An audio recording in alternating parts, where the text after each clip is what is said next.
Good afternoon, everyone.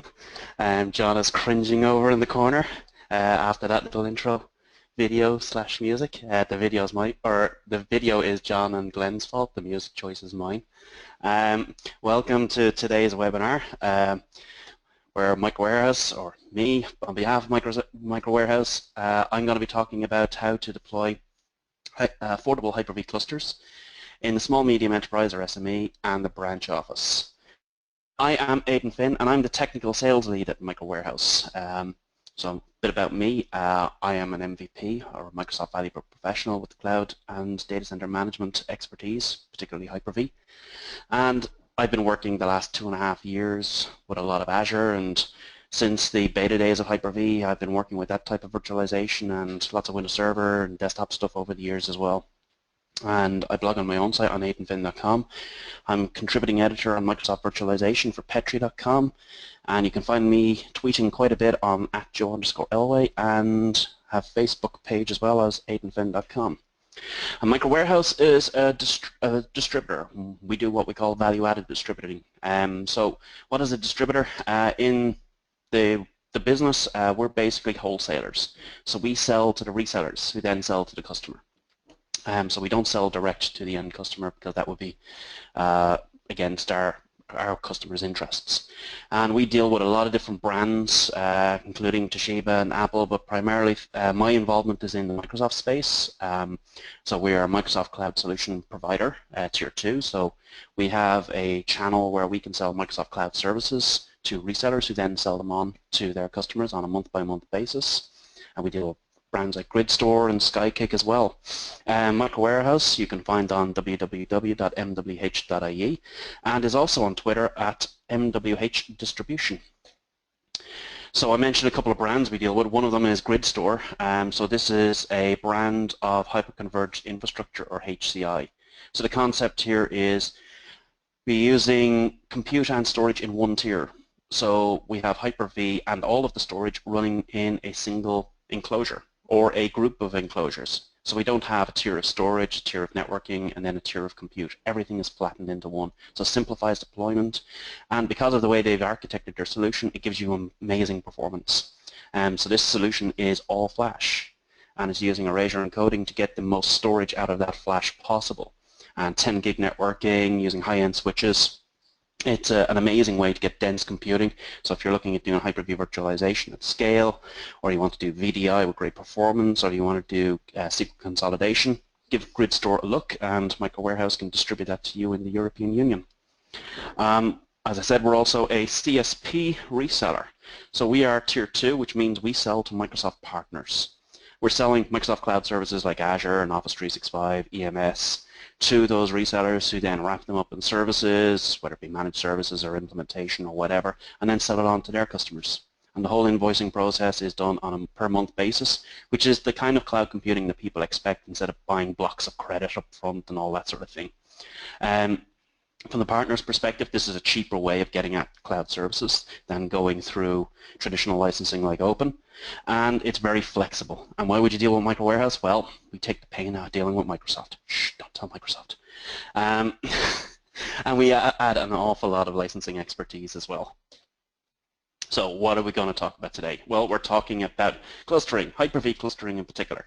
And I realize that some of you out there won't be familiar with clustering, because it's been one of those things that you and your customers just couldn't afford to do. So we're going to do a quick recap on what Hyper-V clustering is. And then we're going to start talking about some technology stuff and some solutions. So we're going to talk about storage spaces. Then we're going to start talking about cluster in a box, and how I would configure a cluster in a box, and other things that I would do on top of the cluster in a box to give a complete solution, whether it's for my employer or for a customer or whatever. Now, what I won't be covering today is scale-out file server or backup storage. Those are things we can cover in other webinars, because we only have so much time and we have a lot of stuff to talk about. So first, we'll do a quick poll, and this is the first time we've ever done a poll, so hopefully this is going to work. We are asking, what type of storage are you using or selling right now? And hopefully, John, are we seeing that on screen? We are. Brilliant. So we have options of internal disk. So if you're not doing clustering, DAS trays, SAN, storage spaces, or other. And cool, we're seeing votes coming in, and that's interesting. it's at 64. Yeah, SAN is in the 60% range, internal disk is in the 31% range. And I'm going to be honest, I'm not surprised. This is a sort of figure that I've seen consistently over the years. So several years ago, myself and some other friends, we ran some surveys around Hyper-V, and these were the sort of numbers that we were seeing. People, you know, just couldn't afford SAN. And we've seen SAN has actually dropped down to 56%, internal disk is at 33%, DAS is at 0, other is at 0, storage spaces is at 11%, which is interesting. And that's a higher figure than I actually honestly expected. So 75% of you voted. Thank you very much for doing that. So that's an interesting number.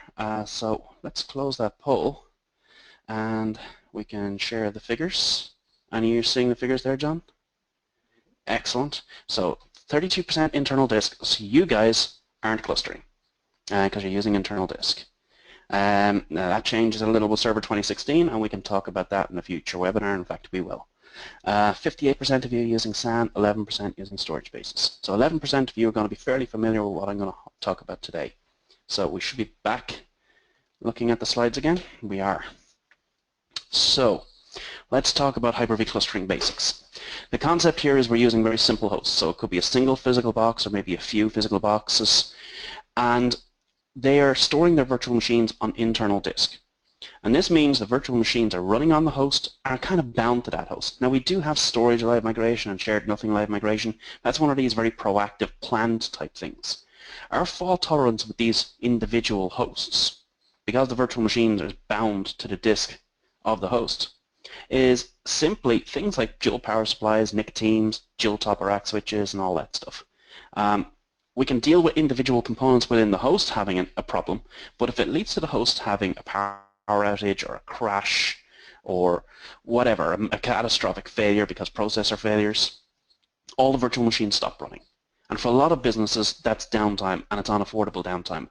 Now you might have maintenance contracts to say an engineer is going to come in within 4 hours and hopefully fix it, and then they have to call in spare parts, and if you paid top dollar for your support, it's another 4 hours for the parts to come in. That's 8 hours. That's an entire business day where your virtual machines have been offline. And that's expensive. So at that point, you have to start weighing, okay, the cost of being offline versus the cost of maybe investing in infrastructure. And what you would typically be told is, you know what, you need to look at a Hyper-V cluster. And a Hyper-V cluster is an array of hosts, 2 or more physical hosts, fairly identical, hopefully identical because it simplifies things. And virtual machines are actually stored on a different tier. They're stored on probably a SAN, traditionally. So either a fiber channel iSCSI or SAS attached SAN. That external storage is expensive. We'll come back to that.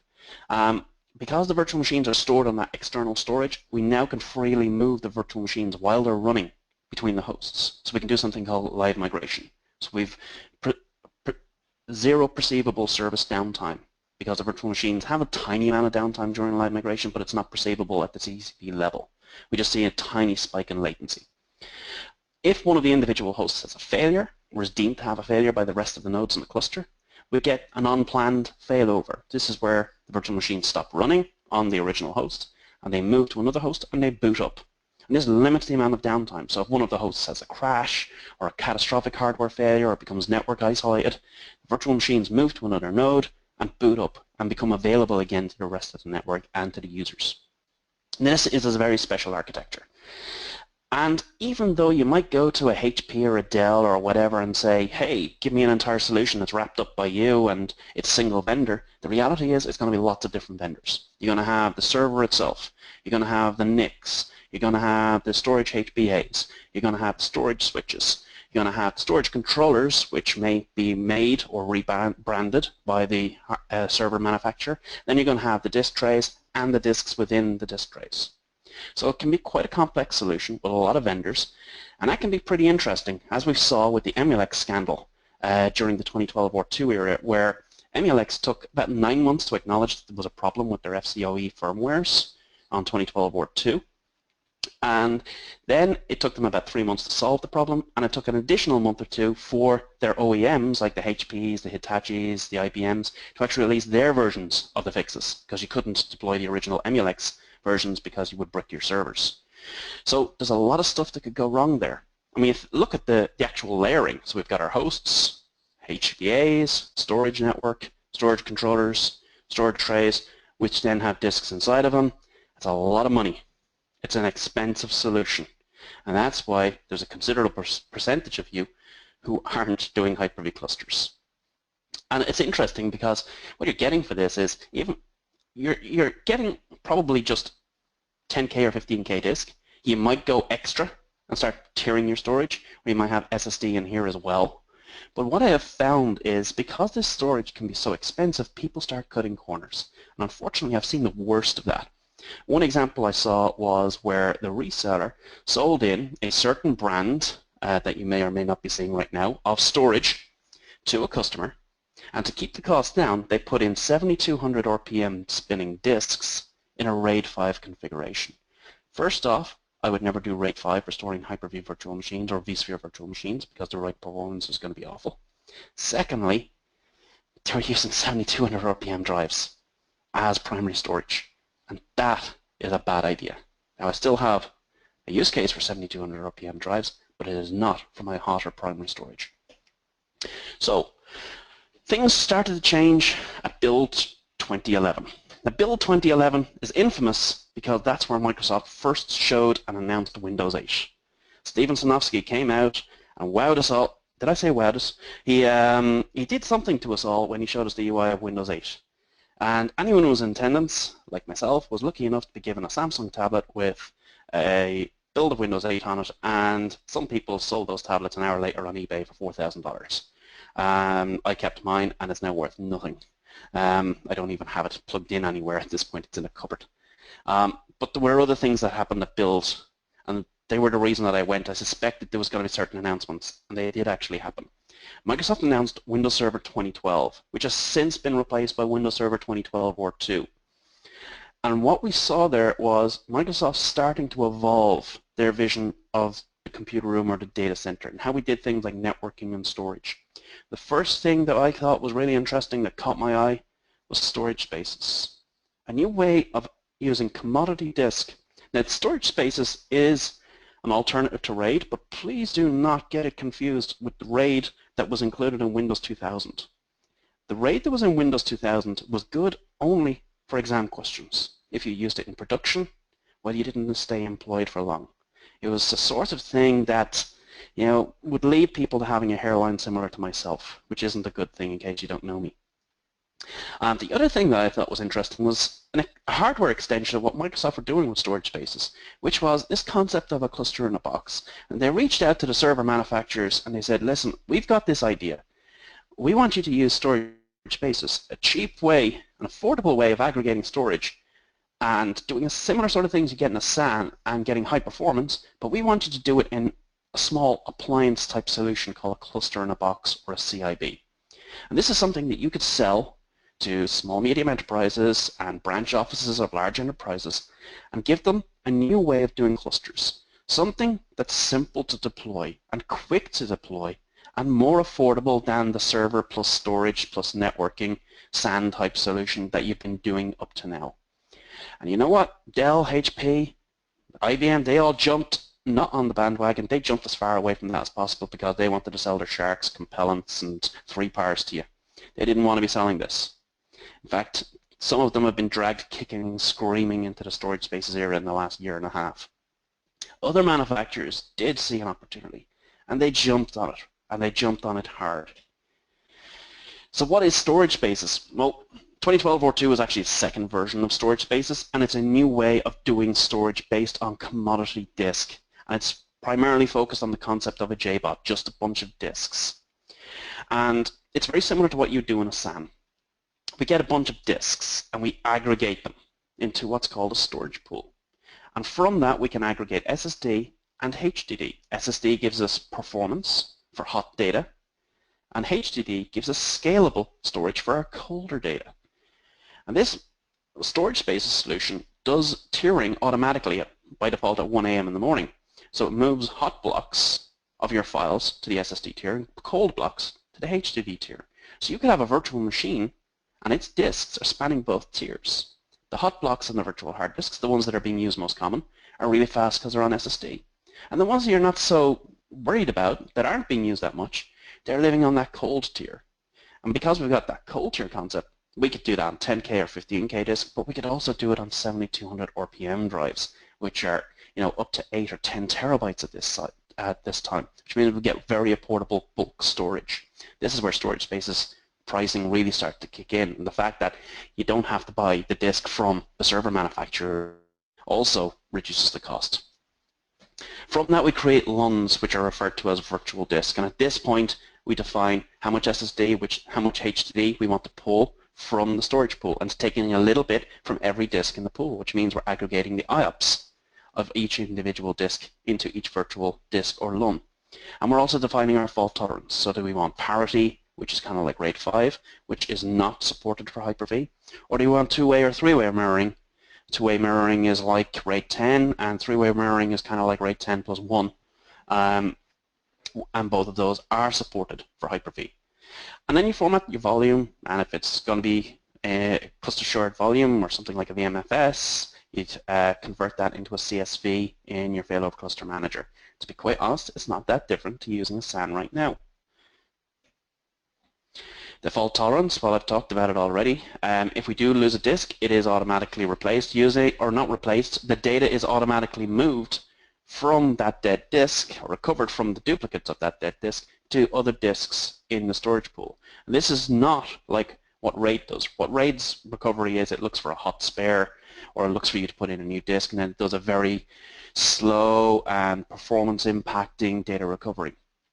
Storage Spaces does something called a parallelized restore, which uses the capabilities or the capacity of each of the healthy disks to store the redundant blocks from the dead disk.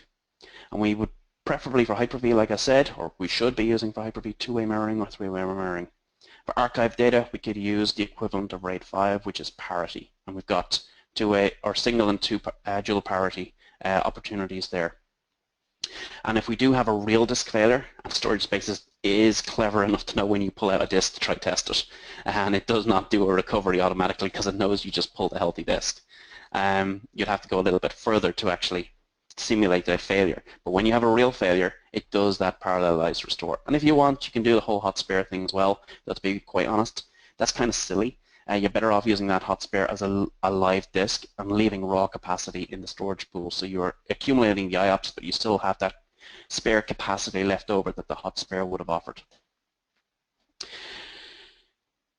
Storage Spaces is a new way of doing computing, and one of the cool things about it is it gave us the possibility of doing something called a cluster in a box. And this is something Microsoft really wanted to get out there at that Build conference in 2011. The clustering team came out and evangelized this very hard. The cluster in a box is a single enclosure. It is not a single server. It actually has two individual servers. It's got redundant power supplies. Each of the servers has their own networking, their own processor, and all that. The servers have external networking, so they can access the LAN, but they also have private networking, and things get interesting there, especially in the small, medium enterprise and the branch office. That private networking doesn't rely on an external switch. It's a copper connection. Think of it as a cross-network cable. And that can run at very high speeds. Typically what you're finding, it's running at 10 gigabits per second. So even though the business or the customer may not have 10 gigabit switches, they can leverage that 10 gigabit networking for live migration. Now you may say, well, I don't need 10 gigabit live migration. But you might do, because memory has become cheap, and we're deploying bigger and bigger virtual machines. And what is live migration? It's the movement of memory. So if you've got machines with 16 gig of RAM, how long is it going to take to synchronize 16 gig of RAM over a 1 gig network when you're trying to do planned maintenance? And if you've got a number of those virtual machines, which you probably do in a cluster scenario, that's a lot of virtual machines moving around. If you've got 10 gigabit networking, you're going to move those things really, really fast, especially if you've got more than one 10 gigabit connection. The cluster in the box has a JBOD built into it. It might be 2.5 inch or 3.5 inch disks. And that is aggregated and presented to the two nodes in the cluster as shared storage spaces, cluster supported storage. So suddenly we have an entire Hyper-V cluster inside a 2U or a 4U appliance. That means we've reduced the amount of space we're using, the amount of electricity we're using. We've simplified the deployment. If you get one of those things and rack it and stack it for me and connect the KVM and the network and all that stuff, I can configure that thing in less than 2 hours by hand. Or I can do it even faster with my PowerShell scripts. So it's a very fast deployment, and there's almost no cabling to do with it. So your mistakes, there's no design to it really. The mistakes you can actually make, they're almost eliminated. You've simplified the deployment greatly. I'll talk about how I configure one later on. So who makes these things? Well, the brand that MicroWarehouse distributes is DataON, and a number of manufacturers do make these cluster-in-a-box appliances. But I'm really high on what DataON do, because DataON, even their marketing people are engineers, to be quite honest. They talk about SaaS and disks and stuff at a level that I just don't understand. And that's their marketing guys. And I like to think of myself as being a techie. They're big on being first at doing things and making sure it is certified for Windows Server 2012 or 2 and storage spaces, because that's important. There is a HCL category for storage spaces. They're very high on doing that sort of thing and putting their product into people's hands to try it and test it out. The unit you're looking at right now is the CIB 9112 V12, or just the 9112. The key feature of it is designated by the 12. It has 12 shared 3.5-inch disks. There are 2 server nodes in there, which are Intel Xeon processors, and there are various clock speeds depending on what model you want. It scales up to 512 gig RAM per server node. So there's 2 server nodes, each with up to 512 gig of RAM. That's a lot of compute that you can run inside of this thing. It has external 1 gig networking, and that says SFP+. It shouldn't. It's your typical RJ45. But what's interesting about this from a Hyper-V clustering perspective is that it has a pair of private 10 gigabit networks. So a pair of Intel 10 gig NICs per server node. And you do not need an external 10 gig switch to use them. I can use those pair of 10 gig NICs as my cluster networks or my live migration networks, or both. Which means I can start moving virtual machines around that cluster really, really quickly. If I've got up to 512 gig of RAM, that's a lot of virtual machine workload that I potentially have. Each node has onboard mirrored drives. They actually use SSD, which reduces the power and reduces the space as well. And if you need more storage, you can actually use the external facing SAS connectors to connect JBODs, which basically adds more storage space as capacity to the cluster in a box.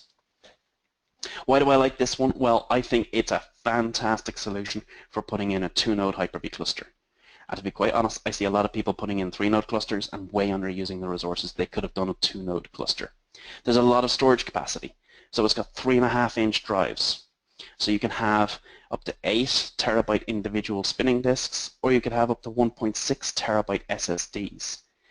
If you do a mixture of 4 SSDs and 8 HDDs, you can get roughly 32 terabytes of usable storage after doing 2-way mirroring. That's a lot of storage that you can potentially put into this. Now you can use much smaller drives. You can use 200 gig SSDs or 4 terabyte HDDs. But storage suddenly becomes cheaper. And clusters become a lot more affordable. In fact, in a recent costing we did comparing against a Dell solution, we came in about 30 to 40% cheaper than the Dell offering. So that was a pretty interesting solution, and it's probably going to turn into a very easy sale, to be quite honest. Another cluster in a box that they offer is the name at the top of the slide is wrong. It is actually the 9224 V12. And the 24 designates 24 2.5-inch disks, which can be SSD or HDD. Now, because it is 2.5-inch disks, you're talking about a different type of HDD. It's no longer the 3.5-inch 7200 RPM drive. You're now talking about much smaller 10K or 15K drives. But we can combine those in combination with SSD as well. The server nodes are fairly similar to what you saw in the 9112. However, what you get on the back end is 2 10 gigabit SFP plus ports, but we can also put in 1 gig NICs if we need to. And it has one Mellanox ConnectX-3 private network between the 2 nodes. Now, if you know Windows Server networking, Mellanox is an interesting brand because that does something called Remote Direct Memory Access, or RDMA, which means we can start doing live migrations with very low latency and almost no impact on the processor. So we can start pushing around workloads very, very quickly. This one, well, again, we get 2 very powerful hosts, but we've got 24 individual disks. And we see some interesting scenarios with this. One is, because we're using SSD plus 10K or 15K disks, this is a great solution for doing remote desktop services or Citrix VDI. If you want a very fast SQL cluster, this is a great solution. And if you're even crazy enough to do it, and some people are, and we've seen that, you could put in 24 SSDs into this thing and hit about 1.2 million IOPS with a 2U Hyper-V cluster, or a 2U cluster. You're not limited to Hyper-V on this. You could also run a SQL cluster on this too, because its storage spaces in the end is just a SAN alternative. It's not a Hyper-V solution. This is a ridiculous piece of hardware, to be quite honest. It gives you awesome storage performance. So it is an alternative to the 9112. How do I configure these things? Well, here you see a kind of a logical diagram of a cluster in a box configured as a Hyper-V cluster. And each of the two nodes are configured identically. So if we just focus on host 1, we have a pair of 1 gig external NICs with this one. So I've modeled this on the 9112. And I team those two NICs using the default configuration of NIC teaming, because that's what's recommended from Microsoft. And then I create a Hyper-V virtual switch, which is connected to that NIC team. That virtual switch is created with storage QoS, and it's weight-based QoS. So I set the default bucket in the virtual switch to be 50, which means anything that doesn't get an explicit policy shares that 50% of the overall networking capacity. And I don't assign QoS policies to my virtual machines. I let them go into the default bucket, which means they get half of the bandwidth that's available. I create a virtual NIC for the host, which is connected to the virtual switch. Basically, we're doing switch sharing with the host. And I assign that a weight of 50, which means if it needs it, it can get half the bandwidth of the NIC team. If it doesn't need it, the bandwidth is available to the rest of the virtual machines running on the host. So it's a guarantee if it's required, but it's not a static assignment. I configure jumbo frames on the two 10 gig NICs, and I set that to the highest value. And that's because I want to be able to push through data really fast as possible on those NICs. And then I configure the cluster to use SMB live migration. I don't want to use traditional live migration or compressed live migration. I use SMB3 live migration. And that's because SMB3 is going to use the available bandwidth of both of those 10 gig NICs, which means I can live migrate not at 10 gig per second, but at 20 gigabits per second. Now having 500 gigs of virtual machine memory and moving that around isn't such a big deal. That's probably a few minutes, whereas if it was 1 gig networking, forget about it. Just go away for a week. It might get done after that. Finally, on the 1 gig NICs, I disable VMQ. And that's because VMQ shouldn't be enabled by default on 1 gig NICs. Most firmwares and drivers are buggy. In fact, as far as I'm concerned, they all are. And Microsoft have asked the OEMs to disable VMQ by default, and the OEMs don't. So if you hear about people having virtual machine issues or Hyper-V issues with 1 gig NICs and networking, it's probably VMQ. So just disable that sucker by default. And every time you do a driver or firmware upgrade, make sure it's still disabled, because sometimes those server manufacturers, those NIC manufacturers want to re-enable that thing again. And that's really annoying. How do I configure the storage? So again, I've modeled on the 9112, so I've got 4 SSDs and 8 HDDs, which is the recommended configuration. So 4 SSDs, maybe I'll put 400 or 800 gig SSDs in there, or if I really need as much storage as possible, I might go with the 1.6 gig model or terabyte models. And I've got 8 spinning HDDs, 7200 RPM drives. Aggregate all of the potential of those disks, so their capacity and their performance, into a storage pool. And from that storage pool, I'm going to create 3 disks, or virtual disks, or LUNs. There's going to be a small one. Now I'm going to create it as 1 gig, but realistically it's actually going to be about 6 or 7 gigs, but I'm not so worried about that additional 5 or 6 gigs, because that's nothing out of the entire potential here. It's a witness disk. I set it up as a 2-way mirror, so that's like RAID 10. And when I'm creating that virtual disk from the storage pool, I set it up to have a 64K interleave. So this is how it's sizing the blocks of data that it's writing to the individual disks. And I go with 64K because that's going to align it to how Hyper-V does its virtual hard disks. So it gives me the best possible performance. And I'm going to continue that alignment right through the entire storage system. That witness disk is using a little slice of each of the disks that's available. Now with this one, I probably don't select anything from the SSD tier. I use it entirely from the HDD tier because I don't need performance for the witness disk. Then I create two large volumes, and these are going to be where I store my virtual machines. I call them CSV1 and CSV2. And I use some SSD and some HDD. And it's using a little bit of all of the SSDs and a little bit of all of the HDDs. Again, two-way mirror and a 64K interleave to give me the best possible performance for Hyper-V.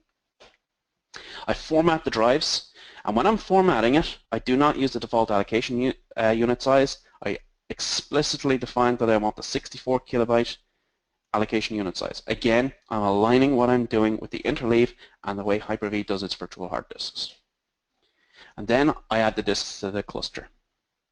So I'm going to use a witness disk as my cluster quorum disk.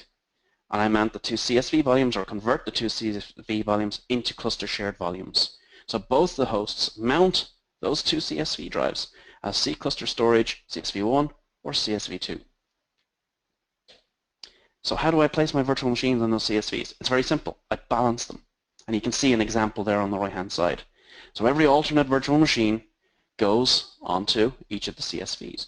Each CSV is owned by a different node by default. Even if you put them onto the same node, Windows Server 2012 or 2 is going to eventually rebalance the CSV ownership. And that's because it wants to balance performance. Now, to really push things as hard as possible, I actually have a script that I run. And that script allows me to put the virtual machine onto the same node that owns the CSV that the virtual machine is placed on. That's a lot of words. So if my virtual machine is stored on CSV1, I want that virtual machine to run on the same node that owns CSV1. And that gives me the very, very best possible performance. My PowerShell script puts the CSVs on the individual nodes that are pre-configured, and then live migrates the virtual machines to those appropriate nodes. And you can find that script on my site, that link there. So other things that I consider, well, I got to back this stuff up. I've got a Hyper-V cluster, which means I have high availability. So if one node fails, my virtual machine will fail over to the other node, automatically start up and keep the service running with a small amount of downtime, basically the time it takes for a virtual machine to boot up. But it doesn't give me the ability to automatically restore my virtual machine if I accidentally delete it. I need backup, like I always did. Now you've got all the usual suspects out there. Some of them are very good, some of them are superb, some of them, to be quite honest, are marketing and not much more. So my advice is, when you are looking at a backup solution for a Hyper-V cluster, there's a couple of things you should check out. First off, does it truly support Windows Server 2012 or 2 Hyper-V? Ask the manufacturer. If they can't answer that question quickly, move on. Do they support live migration? So if my virtual machine moves from one node to the other, will my backup solution support that? If they can't quickly say that it will, move on. My personal advice, was that backup product in existence before virtualization? So was it around before VMware started to become a big thing in 2006, 2007, or Hyper-V came out in 2008? Is there a primary type of storage tape instead of disk? If those things are true, move on. Find something that is what I call post-virtualization. And then, have you considered Azure Backup Server? So this is a solution from Microsoft to give you on-premise and online backup. And the software itself is free. You pay for its usage, which is basically the cost of storing things in the cloud. So the way it works, well, you deploy your traditional backup server on-prem. That could be a virtual machine or a physical machine with cheap RAID 5 storage, or storage spaces, obviously.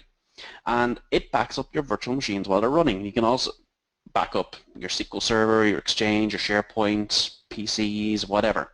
And it backs them up to local disk.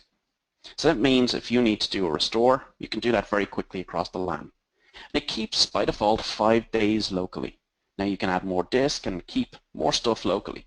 Because it's probably storage spaces on 7200 RPM drives with dual parity, or maybe RAID 5 on 7200 RPM drives, that storage is big and cheap, so it's not a big deal.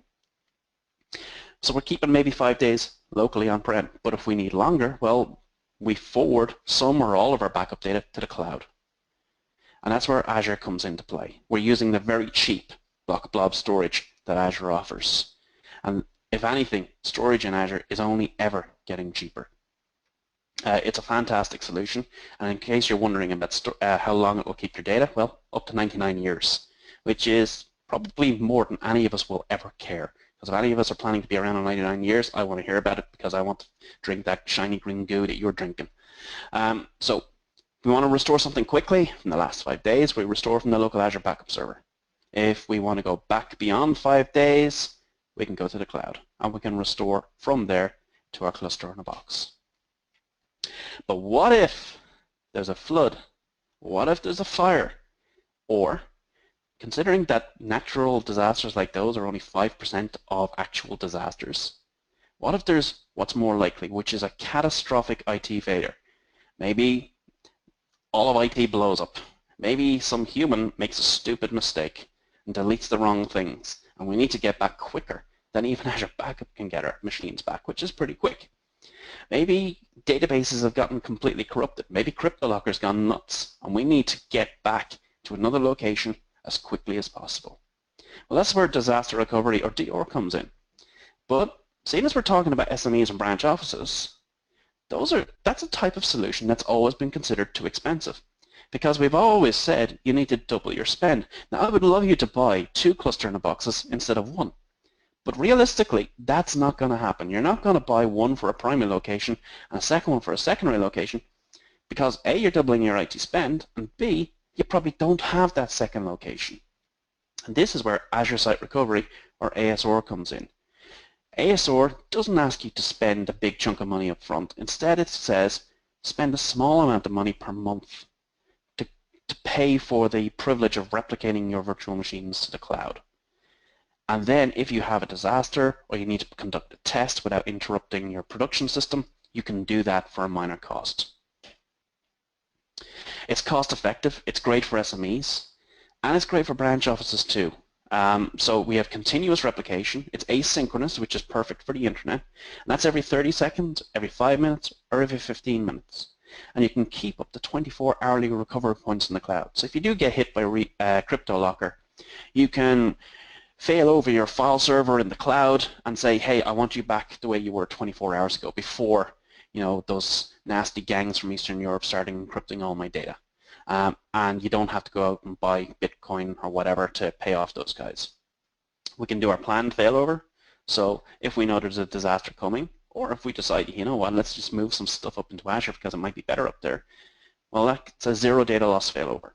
And we can do a non-planned failover. So we have a fire, we have a flood, somebody screwed up.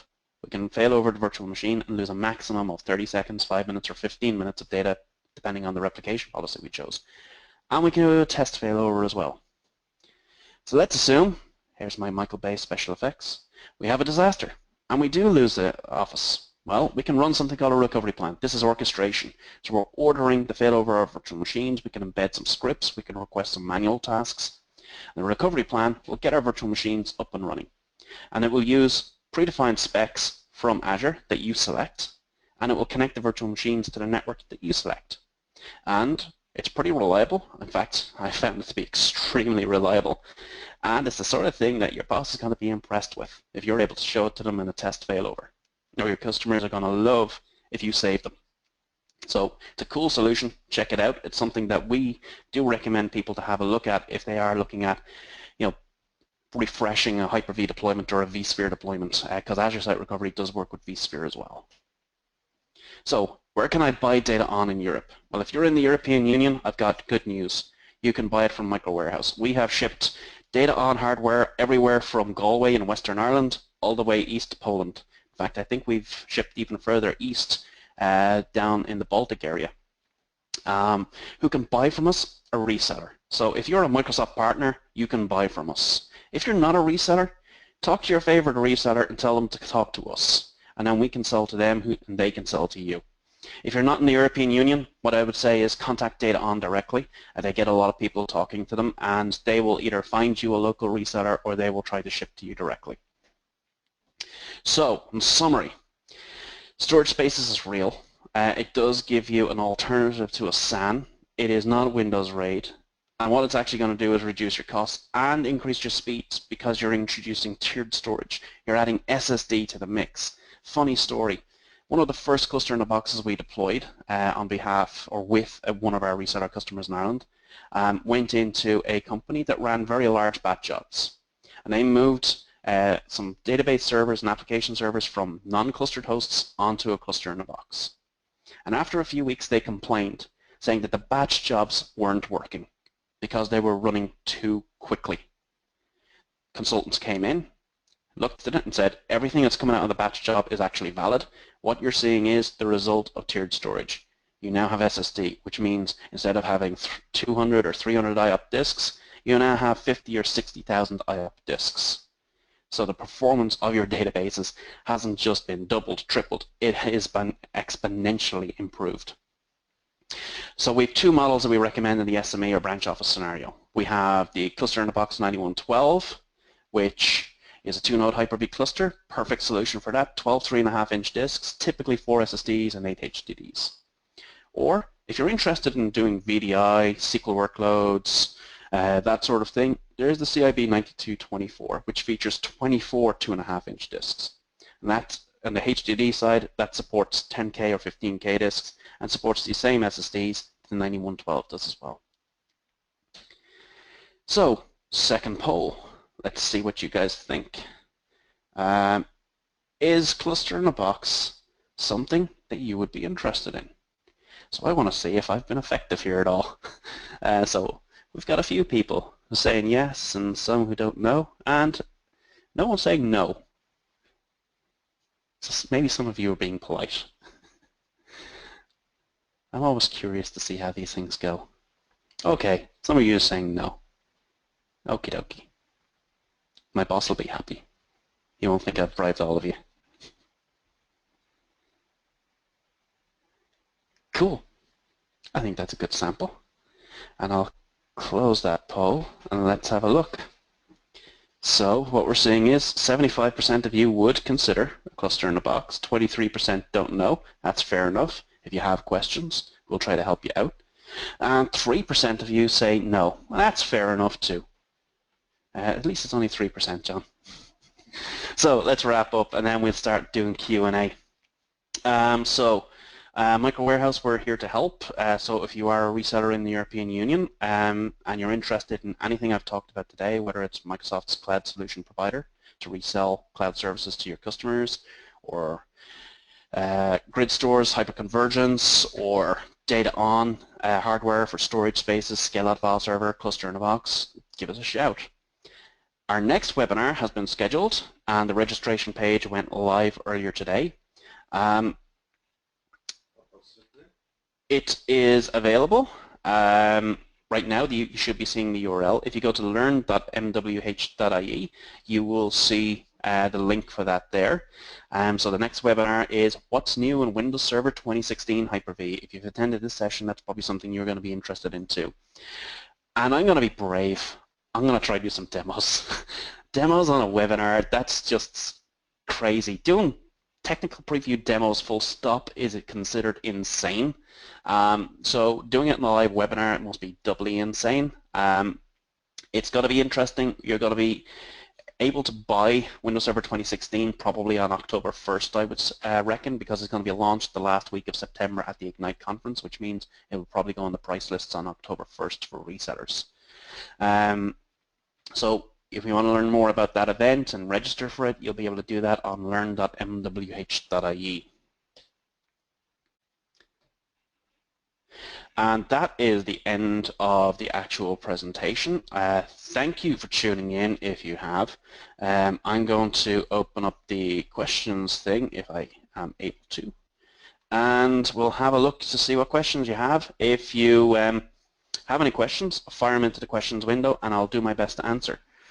So first we have Wayne, who has said, I just did a proper Dell storage basis solution. It cost about a CIB solution from DataON costs and didn't have 6 gig SAS. Yeah, so the Dell solution is 6 gig SAS, DataON is 12 gig SAS. When you're talking about speed of SAS, and I'll thank Didier Van Hoy for explaining this to me, or some of you may know working hard in IT. A single SAS cable, which is described as being 12 gig SAS, actually has 4 ports, and each port in that single cable, or single interface, is running at 12 gig. So a single cable is actually running at 48 gigabits per second versus the 24 gigs that you're getting from Dell. The other problem with the Dell storage is, well, Dell don't want to sell you storage spaces. They want to sell you 3-par, or it's not 3-par, they want to sell you Compellent, or maybe Equilogic, but they really want to sell you Compellent. So Dell aren't that knowledgeable about storage spaces. The hardware is also not great in terms of cabling and SAS speeds and stuff like that. And you can see some of the issues with Dell's cabling. If you look at the Microsoft CPS premium rack, you'll see that they don't do the direct connections that would be recommended to reduce latency and points of failure. So I would, as good as Dell servers are, and I do love Dell servers, they would be my preferred brand of server.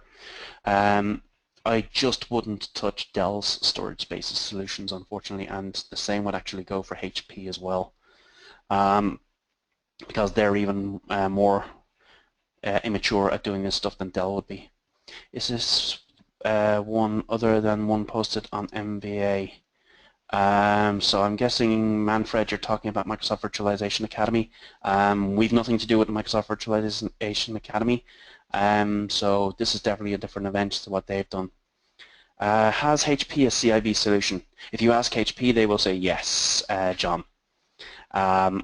They have something that they, and I don't even know if it's still around, they have something that they launched to create an Exchange cluster way, way back. And they kind of pitched that as their CIB solution, but realistically HP did not want to do storage spaces, and they were dragged kicking and screaming into the storage spaces world by customer demand. They want to sell you 3-par. They do not want to sell you storage spaces because, to be quite honest, the big guys on their list price of their SANs, they're making about 85% margin. When you negotiate your 50% discount, they're still making a huge premium on selling you that hardware, where storage spaces is all about cutting the cost corners. So if HP do have a CIB solution these days, I don't know what it is. It certainly wasn't cheap when they did have what they called a cluster in a box. Will there be many changes in 2016 in relation to CIB and storage spaces? So Roland, yes and no. Cluster in a box story probably won't change that much. In terms of storage spaces, we do see something very, very interesting happening in 2016, and DataON have given us a very little teeny tiny sneak peek of what they're going to be releasing for that via the Microsoft Channel 9 website, a video that was posted by Ned Pyle, one of the PMs of Windows Server Storage. And that's something called Storage Spaces Direct. And this is where we can start using not SAS disk, but SATA disk inside of servers. So we can have a bunch of servers using SATA disk, and there's potentially three tiers of storage: NVMe for extreme performance or caching, SSD for hot blocks, and HDD for our cold blocks. And we can do 2 tiers if we want as well. And we're not using any sort of external SAS storage at all. And we can have that as our storage tier, or alternatively, we can actually use Storage Spaces Direct for hyper-converged deployment. So instead of going out to the likes of Nutanix, you can actually engineer your own solution using Windows servers. The interesting bit there is Storage Spaces Direct, which is that tech that's in 2016, will require the data center license. It won't work with the standard license. Wayne also has asked, maybe I missed it, but you may also want to mention using CIB as a storage-based solution for other Hyper-V hosts. Yes, Wayne, that is true. We can use a cluster in a box as a scale-out file server. I don't think we've ever actually had someone really do that, but it is something that you can do. We haven't talked about scale-out file server here, but it's a way we can use storage spaces to create a SAN-like architecture. So if we need huge amounts of storage behind 2 or 4 servers and share that storage out to a tier of Hyper-V clusters or Hyper-V hosts, we can do that. And typically that sort of thing is actually done with JBODs behind the customer's preferred brand of server rather than a cluster in a box, but certainly a cluster in a box can do that. Can the CIBs be managed through SCVMM, or has the CIB to be used as standalone? It can be managed by SCVMM because in the end it is a Hyper-V cluster. Or a scale-out file server, as Wayne has highlighted. Vigelis has asked, would it be possible to create a stretch cluster using 2 CIB boxes. Yeah, you would need a mechanism for replicating the storage from one cluster in a box to another. Again, that might be something where you want to have a look at Server 2016, which introduces a very cool feature called Storage Replica. And if you do a bit of internet searching, you will find Storage Replica. We have 2 data centers, both with 60 Hyper-V 2012 hosts, and a Dell EquiLogic P6500 42 terabyte SATA for file server storage. Can your product facilitate such an environment? The cluster in a box probably wouldn't be the best solution for that potentially, although the bigger versions that take 70 3.5-inch disks probably easily hit the 42 terabytes. What we typically see people doing is, instead of deploying a SAN, they will deploy something that logically looks like a SAN. It's called a scale-out file server. So it's got 2 or more physical servers running Windows Server, and behind them it's got SAS-attached JBODs doing storage spaces. The biggest one of those that we have sold had about 1.4 petabytes of raw storage in 16 U's of rack space. And we were told by the customer it came in at about 1/3 of the price of the equivalent NetApp SAN, and the DataON solution gave them better performance. So yeah, this thing can scale, which is pretty big. Question from Phil, just a quickie: if there is a catastrophic hardware failure within the CIB, such as a processor, is it easy to replace hot swap, or is it complete hardware swap out? Well, Phil, the answer is actually a very simple solution from DataON. If it is a catastrophic hardware failure within a server node, they replace the entire server node. You pop out your disks, you pop them into the new server node, and away you go. So there's no solder, there's no taking out processors or anything like that. It is a complete replacement. We have yet to do one in the 2 or so years that we've been selling these things. What we actually see is the occasional disk failure. And because we get the disks from DataON, DataON actually stress test the disks, not just for performance but also for bad blocks before they ship them. So even the amount of disks failures that we've seen has been very low. But again, they ship out the replacements for that. And what we've seen some customers even do is you can keep a couple of spares because they've saved so much money on the disks in the first place. You might keep a spare HDD and a spare SSD on a shelf. And if they do have a failure, they just pop it in and they wait for the replacement to come from DataON, and then they just swap out the dead one and put the new one onto their shelf. Can you describe what the architecture is like when you combine 2 CIB units to make a larger cluster? So that's a question from Bronson. So we didn't talk about this architecture, but we have the ability to basically, how would you describe it, cross-connect 2 cluster-in-a-boxes using SAS cabling.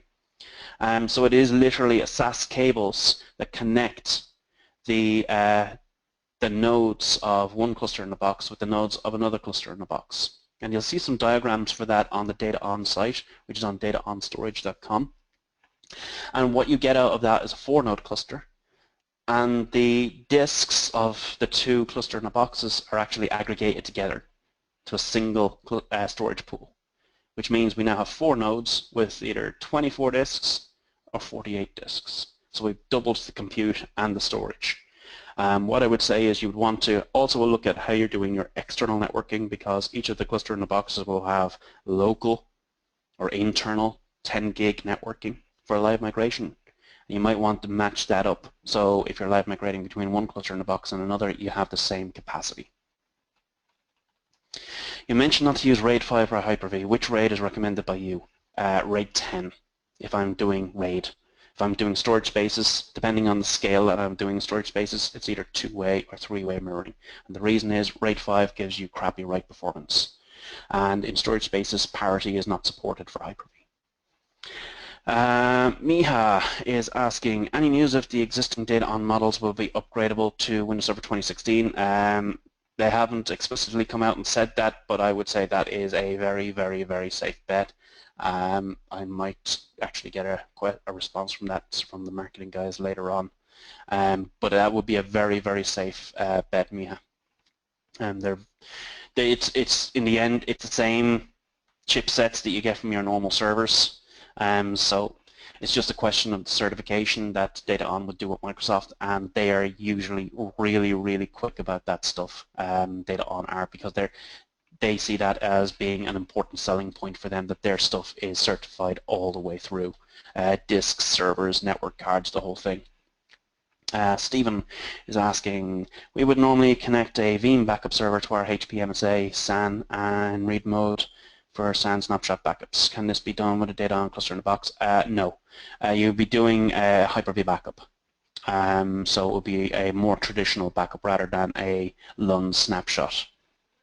And if you haven't heard, so 2012 R2 drastically improved how Hyper-V backup was done over 2012 and 2008 R2. Microsoft are evolving that again with 2016, where they no longer rely on the backup software vendor to provide their own resilience tracking or filter driver in the kernel. Microsoft wanted basically rid of third-party software from the kernel on Hyper-V hosts, so they've introduced their own resilient change tracking in 2016, which is living in RAM and on disk, and moves with the virtual machines as it live migrates around. So it's a very interesting solution. Any suggestions to monitor track performance? System Center? That's from Josh Roundtree. System Center, yeah. Basically, whatever your preferred solutions are, you can use Performance Monitor as well. So what is the minimum column count that you would use? And that's from Bronson. So I would, on the 9112, you've got to be using 2 columns because you've got 4 SSDs and two-way mirroring, and so the answer would be 2.